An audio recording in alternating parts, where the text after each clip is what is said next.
Managing your money and specifically having a budget is really, really key to have an organized and happy life. So today I'm going to share with you Budgeting 101 and show you how you can set up a budget if you've never had one before in the easiest possible way. So let's go. Hi there friends, and welcome back to Simple Essentials. Usually in this channel I organize spaces like the kitchen right behind me right now, but today we're going to talk about money. We're living in a strange time where things are getting more expensive, inflation, unemployment and other things are challenges in many countries around the world.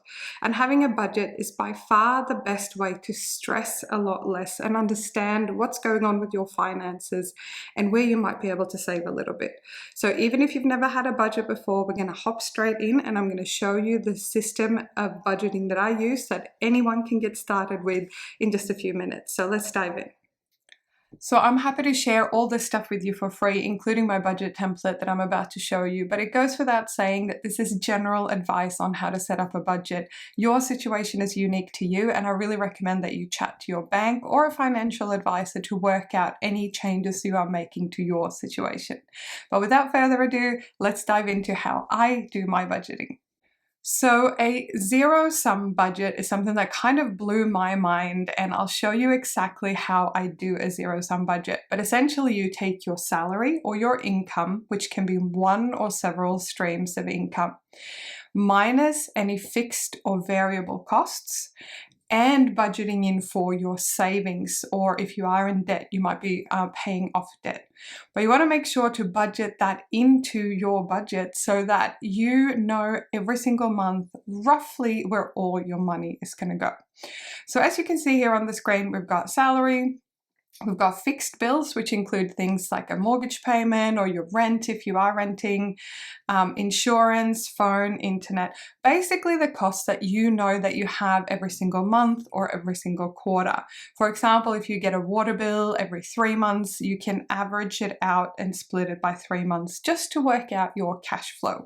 But we're keeping it simple, so really top line, you have your fixed bills there. You can obviously add anything that you want to add as well. Variable costs tend to be things like petrol, toll roads, groceries, entertainment, gifts, anything that you have that you pay for every single month, but the cost can vary depending on the time of year. For example, your gift category might be more expensive during the holiday season. But what we want to do is set up a dead simple budget that also allows you to save. And I recommend, and I have done this for a very long time, to have two types of savings. One being your emergency fund. If your car breaks and need a repair, if something bad was to happen, if you were to lose your job, to have an emergency fund with some money built up that suits your situation and your monthly costing can just take so much stress off you. And finally, the fun stuff. I am a big believer that you should reward yourself, buy the latest technology if you can afford it, go traveling, have a lovely holiday, all that kind of stuff. But to do that, you have to save for the fun stuff too. So I recommend having some money put aside for that.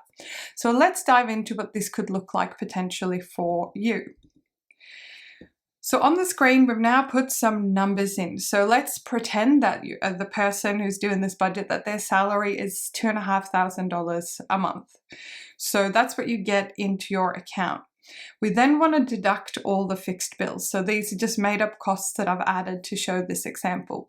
So for example, rent might be 100, insurance might be 80, etc., etc. And we've estimated the costs for car and petrol, etc., and groceries.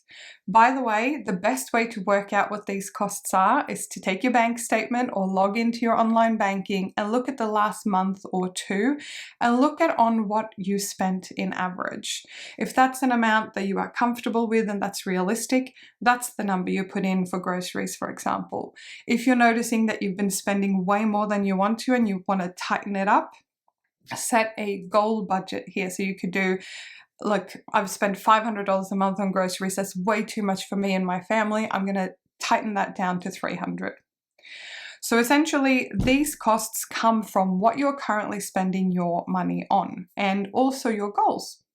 And finally, savings is really important. I believe firmly in the whole pay yourself first thing. So obviously you've got to pay for your bills and you've got to pay to live, but you have to save for the future as well, and give yourself the peace of mind that if something was going to happen, you needed a dental procedure, something like that that fell outside of your normal costs, make sure that you create a life where you don't have to stress and you don't have to be on a huge income to make some variation of this happen. Now, the most important part of this budget is the bottom line where you can see it says total. It says $0. Because what we've done is we've taken the green salary, we've deducted all the red things, and we've deducted all the blue things, which brings it to $0. This means that you have a healthy, well-rounded view on how much you are spending and what you would like to do and what you would like to achieve. A zero-sum budget doesn't mean that you don't have any room for fun. Like you can see, there's an entertainment category here. So there's actually money put aside for fun and entertainment. But how then do you know if this template is working? Because it's all well and good if we chuck a budget together and go, yep, I'm going to live on as little as I can. It might not always be possible. So what we need to do, which is the next step, is to do a monthly tracking. So now what I've done as an example here is looked at, let's say you're going to do this budget for October, which is when this video will be coming out. And you might go, yep, okay, I've actually looked through my bank statement or my online payments, and this is what's actually gone out of my account for October. So the salary was the same, because in this example, we have a fixed monthly salary. Yours might be variable. So this is when you would put in, actually, it was a little bit higher this month or a little bit lower this month. So that's how you work out your actual column. Then we take out all the fixed bills, which are no surprises because they should be the same every single month, more or less. And then we have the variable costs, and these are the ones I find, or at least in our budget with groceries, entertainment and things like that, that tends to vary a little bit every single month. So here we've got things like, so the petrol and car in this example came in $10 less, which means that we went under the $100, but groceries went $50 over at $350. And let's face it, every single month is going to be a little bit different. So just because you haven't spent enough, it doesn't mean that you have to go and spend that money. You can reallocate it somewhere else. So in this example, if we look at, so the savings happened, some categories were overspent and some were underspent, which left us with $10 extra.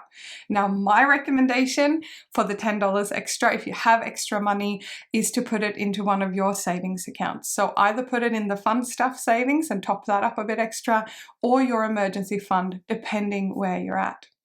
And that's really how simple it is. It doesn't have to be much harder than this, but by using a zero-sum budget thinking, you are not saving whatever's left over. You are actually using the money in your account to help you build your future, and you start to develop a habit. I do it all the time. I check my online banking account on my phone probably every 3 to 4 days. And there's value in doing this as well, because I actually experienced a scam on one of my personal accounts where someone tried to take out $300–400. And because I check my finances regularly, I immediately reported it to the bank and we were able to get the money back. But it goes to show, if you organize and are on top of your money, you can do a lot more fun stuff as well. Naturally, you can vary the stuff that we talked about today however you need to suit your budget, your lifestyle, your country, and your situation. But the thing I love about a zero-sum budget is that you give every dollar or every unit of currency a job. And it's no surprise when the bills come in or things happen that you know where your money is going, including savings or paying off debt. So I trust that you found this video useful. It's a bit different from some of the other content we do in this channel, but having organization around your finances is a really key part to a simplified and happy life. So let me know in the comments below if you'd like more videos of this type. I've got another organization video that has nothing to do with finances coming up next. So make sure that you subscribe to the channel if you'd like to see that. And I look forward to see you in the next video.